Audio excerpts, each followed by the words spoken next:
Hey, my name's Taylor. I'm a technician with Basnett, and today we're talking about the importance of changing out your filters in your forced hot air systems or air conditioning systems.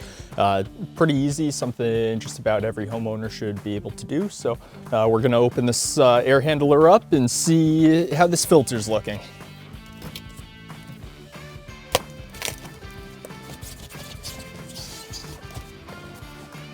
All right, so yeah, it's starting to get pretty dirty here.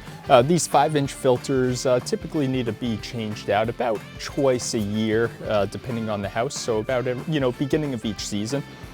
For reference, that's what a new one looks like there. For the 1-inch filters, typically they should be changed out every 1 to 2 months.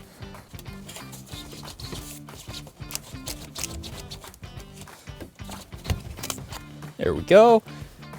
And then usually we will just write the date so you know when the last time it was changed out was.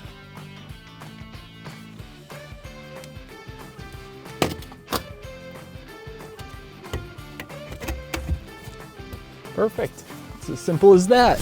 If you need any help with any maintenances or filter changes, feel free to call Basnett.